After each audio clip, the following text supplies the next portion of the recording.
fireplaces made us strong together. Every day we told each other to be friends forever. Mistakes and troubles didn't bring us down. Whoa, whoa, whoa. Friends and lovers fooling around. We join with the earth and with each other. We got the passion, we got the love. The night is young and we will not fall. And we put a tax. Spread the word. We got the passion and we got the love. Drive for climate change, Cincinnati, Ohio. Come join us.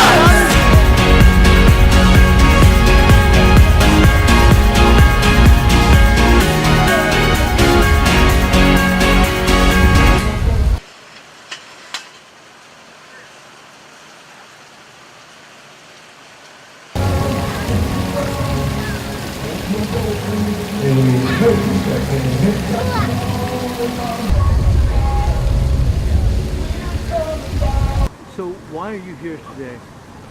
Well, we are supporters of drawing attention to the issue of climate change, mostly for our children, but also for ourselves. What effect does it have on your children? Well, we have one child, and the effect it has is the world that she'll grow up in,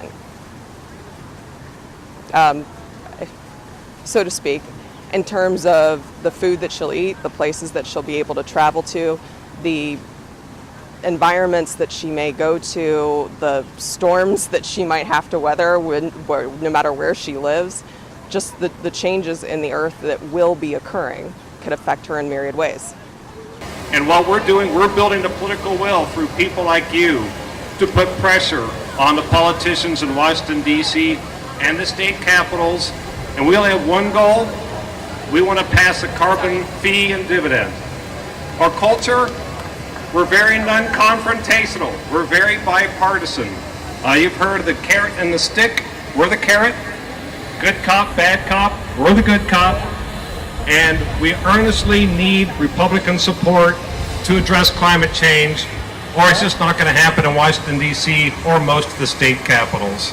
Why this rally? What's the importance of this rally? To show that even though we're very tired, we're not giving up. We've been to a lot of protests. This one is so very important. And I'm glad to see that a lot of people came out. I wish there were more that came out. And this is everything. If this planet dies, we die. Real briefly, I'll talk about a carbon fee and dividend, but if you want details, as I said, we're right over there. What we do, we put a carbon tax on fossil fuels, and we put it at the point of origin, the coal mine, the oil well, the natural gas well, the harbor, where the oil is being imported from another country, and we put a tax such that when that material is burned, it creates a ton of carbon, right? Called a carbon tax. And we're going to start out at $15 per ton of carbon. The next year it's going to go up 10. The next year it's going to go up 10. And after 10 years, fossil fuels are going to be very expensive. And what's neat about it, it goes all the way through the supply chain. So it's not just you deciding, well, gasoline is going to get more expensive. I'm going to take the bus. Or I'm going to buy an electric car. I'm going to write my state legislature. I want my electricity from wind instead of coal or natural gas. It's going to affect the impact of companies.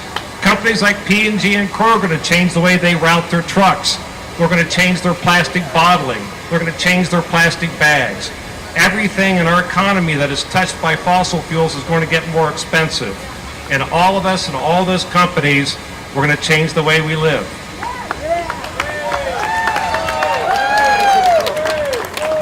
How can folks get involved to make a difference? How can you make a difference? Well, I mean, us personally, we try to do the small things that we can do to reduce our carbon footprint. We try to eat meatless. We try sometimes during the week. We try to reduce our carbon footprint, be aware of the cars that we're driving, use public transportation when we can use public transportation. But it's baby steps really when you think about what we as a society at large can do in terms of reducing carbon emissions. Because he's got the light turned on area.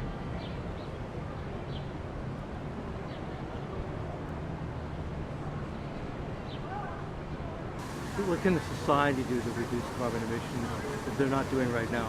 Not withdraw from the Paris Climate Accord? What was that? Not withdraw from the Paris Climate Accord? I mean, not move away from almost every other country in the world in working to reduce that, what is it, the 3-degree horizon, right? I mean, it's not something that we're going to do by ourselves by eating meatless and by purchasing, reduced emission cars, right? What we need is for us all to, as a group, work on that. And we stand with Paris for our children. I'm so excited for what I see here today. This is so encouraging. And all the little kids that are coming and going through here, they're seeing it too. And they're realizing that they don't have to be quiet, that they can make a difference. And sometimes it's carrying a sign. Sometimes it's signing a card like I have back at my table. Because tomorrow I leave for Washington, D.C. And I'm taking those cards and I'm taking those pictures that your kids have colored and I'm taking them into the offices of Senators Brown and Senator Sportman and saying, this is not something we're imagining. Ohioans want change. Thank you guys for coming out today. Thank you for showing up. Because one of the best things we can do is show up. It's hot outside today, man. How many grew up in the 80s? Anybody? Okay. I grew up in the 80s, and I was not allowed to wear shorts in the summer until it hit 80 degrees. This was my mom's rule, right? It didn't hit 80 degrees until the end of July. I had birthdays that I wore long pants too. What is it now, 96? And it's the early June. Things are changing. I used to live in an area that they considered the snow belt. We got less than 3 inches of snow. So tell me that our climate is not changing. I happen to like winter. Not everybody does, but I'm a big fan. I love winter too. I want to share this with my children and my grandchildren. I shouldn't have to say, well, yay, it's not so cold, and my heating bills aren't so high. That's not the way Ohio is supposed to be. Without that snow. Yes, no. So, what can you get from this? Our children are our future. We need people to help raise their voices. You guys did an awesome job by coming out today, but keep it going. Keep putting your voices and your faces in front of your legislators. Take your kids. Show them that this is what future Buckeyes look like. And these are the little people that are learning what is important to the world. And if we don't teach them now, who's going to do it? Thank you guys for your time. And don't forget to stop at our red tent.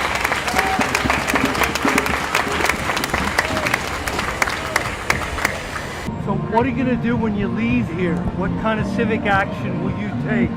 What will you do to mitigate climate change? Well, we're involved in a local huddle in our local community, and we get together with women and we write to our congressmen and senators about what we are asking them to do in regards to upcoming legislation, including climate change. Yes, and also we recycle. We have a geothermal system installed in our house. We drive a Prius.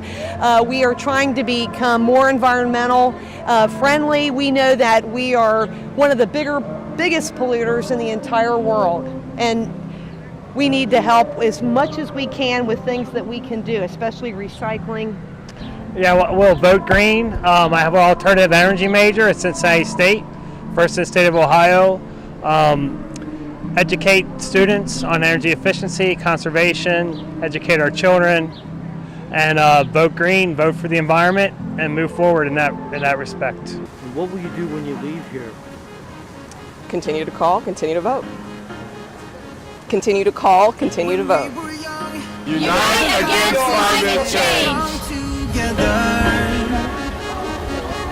Every day we told each other to